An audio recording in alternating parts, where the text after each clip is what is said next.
Honorable Speaker, as a member of the Security Committee, a new member of the Security Committee, I don't think you need any sessions with the Security Committee to know why the President is being heckled across the country. That is my position. But I wanted to make comments on the statement by Senator Eddy. One of the things that I am very proud of, Honorable Speaker, as you know, is that I am SG of ODM. And in that capacity, we do have proper networks across the country to give us information. I was sitting in my office, and a young MCA called Engineer Tyson Kemege came to my office at KICC. He is a specially nominated MCA by the ODM party. Many people will tell you or try and convince you, Honorable Speaker, that ODM has no presence in Kuria. That MCA is nominated by ODM party, and we have very strong support there. Honorable Speaker, if we can get our act right internally, I am sure that we can get 1 or 2 constituencies there in Kuria under ODM. And Honorable Speaker, I was quite surprised that it is very easy for us sitting here in Nairobi to not even be aware that there are communities living in conflict for a very long period of time. I was actually very surprised that this dispute at the border between Narok and Migori has been going on for years. And Honorable Speaker, when he came to my office, I took the liberty. Luckily for me, the senator for Migori is elected under my political party, ODM. The governor of Migori, the same. And even the women rep, although she is not elected on ODM, she is ODM adjacent. That's the term we use. And I spoke to these leaders to try and understand how is it that a conflict can run for so long under the radar, that people have lost lives. And Honorable Speaker, even as recently as a few weeks ago, is a young man who was shot by security officers because of this dispute about the use of land that has historically been used by the people of Kuria to farm. Honorable Speaker, it was quite surprising for me.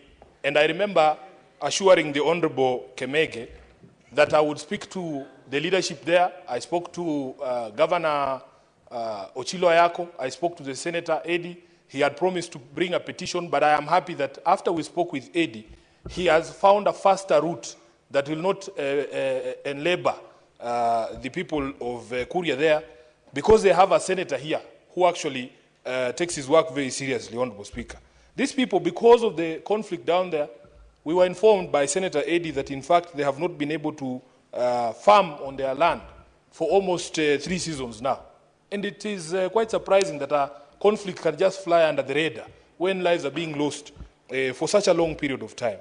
Honorable Speaker, therefore, I am very happy that the Senator has brought this matter here. I saw the effort you put in, Honorable Eddy Okech, over the holidays in December to try and assuage the situation there, because a community that has not farmed for 3 seasons was literally at the mercy of starvation. Honorable Speaker, I want to say that it may take time for us to sort out our security matters, but I am happy that there is progress.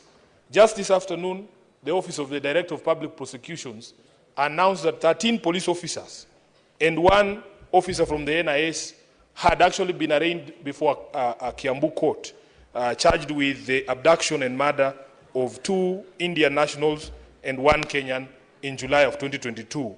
And these people, or these officers, are suspected to have been members of the DCI that were part of the now disbanded SSU. Honorable Speaker, therefore, I want to encourage Kenyans, and especially the good police officers within the security forces, that it doesn't matter who puts you up to commit a crime. Those people will not be in power for long, and the arc of justice will get to you at some point. Lastly, Honorable Speaker, I want to also support the statement that has been brought by Senator Pace Tobiko on the instances of rape in Magadi and in Kajiado County. Honorable Speaker, Magadi is a place that is very close to my heart. I have spent many months in Magadi itself, because I have an uncle who used to work for the plant there before it was sold. Honorable Speaker, what is surprising, and this is something that is a universal scourge, these issues are not unique to Kajiado.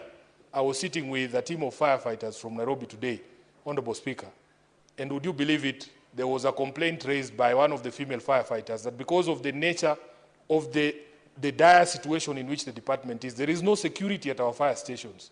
Honorable Speaker, we are supposed to have police officers manning these fire stations at night, armed police officers, but they are not there. So you can imagine, Honorable Speaker, you go to places like the Ruaraka fire station, there is no even gate. And you are a lady manning the control room, supposed to receive fire incident reports and to dispatch firefighters, and you're sitting there. So there is an allegation at one of the fire stations, Honorable Speaker, that one of our female firefighters was raped by a colleague, and that there are attempts within the leadership of the Nairobi County government to ensure that that perpetrator is protected. Honorable Speaker, you can imagine the sort of mess that we are in at our fire departments here in Nairobi. So in addition to the statement by Senator Tobiko, I will personally be also presenting that same statement to the committee. And the good thing is that I'm now in that committee.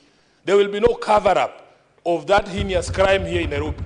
Whoever it is that called the OCS in that particular case to drop those charges, Honorable Speaker, we must do what we must do to make sure that there is justice for both the victims in Nairobi and the victims in Kajiado. I thank you, Honorable Speaker.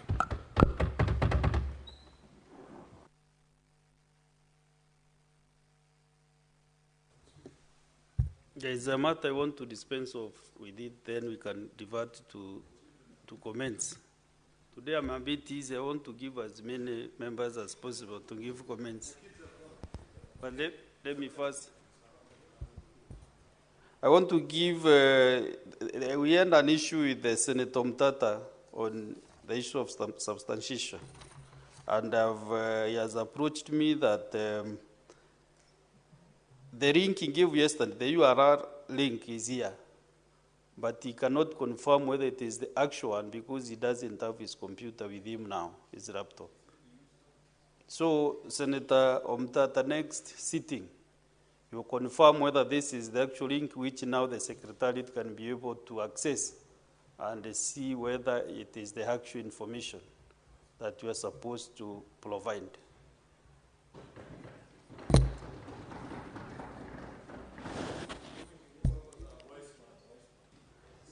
There is another substantiation of facts that the Senator alleges again to be true. This is now Senator Karungo Dhangwa, MP. Honorable Senators, as you may recall, you can sit to the next, at the next seat there, Senator Tabitha. As you may recall, at the afternoon sitting of the Senate held yesterday, Wednesday, 19 February 2025, I directed Senator Karungo Dhangwa, MP, to substantiate utterances made in the course of his contribution on the motion of recording to the thanks of the Senate on Kenya's attempt for the position of the chairperson of the African Union Commission. The direction allows out of a point of order by the Senator for Vihiga County, Senator Godfrey Ososi, MP, pursuant to Standing Order 105. In the point of order by Senator Godfrey Ososi, MP, Senator Karungo Dhangwa, MP, was required